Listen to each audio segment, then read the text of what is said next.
DSSB Delhi सब ordinate service selection board basically Delhi के जितने भी स्कूल्स होते हैं ना, सरकारी स्कूल जो कि गवर्नमेंट ऑफ दिल्ली के अंतर्गत आते हैं, उनमें चाहे टीचिंग पोस्ट की रिक्रूटमेंट हो या फिर उनमें नॉन टीचिंग पोस्ट की रिक्रूटमेंट हो, ये सारी रिक्रूटमेंट की जो कॉम्पिटिटिव लेवल की एग्जामिनेशन है उसे DSSB ही देखता है और उसे डिसिप्लिनरी ढंग से उसे कंडक्ट करता है। अगर हम स्कूल्स की बात करें तो ऑब्वियस सी बात है, वहाँ पे PRT के टीचर्स की ज़रूरत पड़ेगी, TGT टीचर्स की ज़रूरत पड़ेगी, PGT टीचर्स की ज़रूरत पड़ेगी।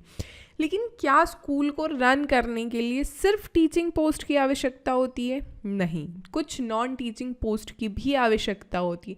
क्या पता किसी तरीके का कुछ नोटिस टाइप करना हो तो क्या हमें टाइपिस्ट की आवश्यकता होगी? बिल्कुल होगी। अगर किसी सरकारी स्कूल में हॉस्टल्स प्रोवाइड किए जाते तो उस हॉस्टल की देखरेख कौन करेगा? ऑब्वियसली हॉस्टल वार्डन करेगा।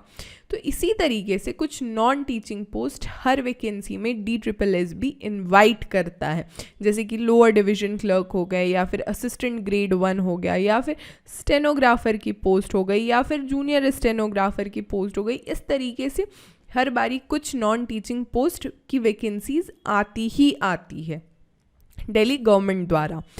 इसके अलावा किसी भी तरीके का कोई डाउट है आपको अगर टीचिंग जॉब से रिलेटेड या नॉन टीचिंग जॉब से रिलेटेड, तो अभिलाष सर खुद हर संडे वेबिनार मीट कंडक्ट करते हैं, जहाँ पे अभिलाष सर काफ़ी क्लोजली स्टूडेंट्स के साथ चर्चा करते हैं टीचिंग जॉब्स के रिगार्डिंग, नॉन टीचिंग जॉब्स के रिगार्डिंग।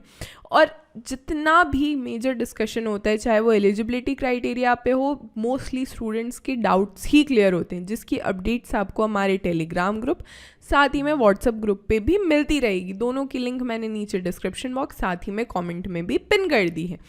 इसके अलावा जो आज की हमारी चर्चा रहेगी वो सीमित रहेगी सिर्फ और सिर्फ असिस्टेंट ग्रेड 1 पे, ठीक है। तो बेसिकली इसका अगर मैं एलिजिबिलिटी क्राइटेरिया पे चर्चा करूँ तो देखो, सबसे पहले क्या कहा जा रहा है कि आप सीनियर सेकेंडरी स्कूल जो है ना वो पास होने चाहिए।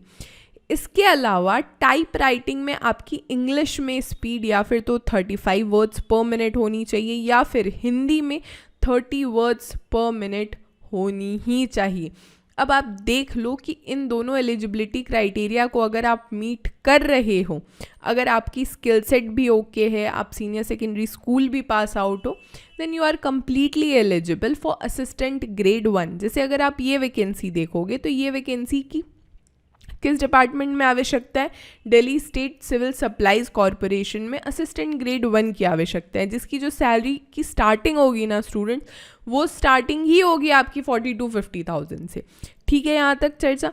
अब एग्जामिनेशन किस हिसाब से होता है, तो यहाँ पे ना टोटल 200 मार्क्स का पेपर होता है, जो कि 2 घंटे का आपको समय मिलता है, जहाँ पे जनरल अवेयरनेस आएगा, हिस्ट्री, पॉलिटी, इकोनॉमिक्स, ज्योग्राफी, कुछ करंट अफेयर्स के भी सवाल पूछे जाएंगे, 35 मार्क्स के आएंगे सवाल। कुछ उसमें रीजनिंग के सवाल रहेंगे जो कि 35 मार्क्स के रहेंगे, 35 क्वेश्चंस उसमें रहेगी। न्यूमेरिकल एबिलिटी और डेटा इंटरप्रिटेशन रहेगा 35 मार्क्स का। टेस्ट ऑफ हिंदी लैंग्वेज रहेगा, इंग्लिश लैंग्वेज रहेगा, आपकी लैंग्वेज कॉम्पिटेंसी के सवाल रहेंगे उसमें, ठीक है। और इसके अलावा जो 25 क्वेश्चन रहेगा या 25 मार्क्स के सवाल रहेंगे वो रहेंगे कंप्यूटर से रिलेटेड, कि बेसिक नॉलेज आपको कितनी है कंप्यूटर की, ठीक है। यहाँ तक चर्चा।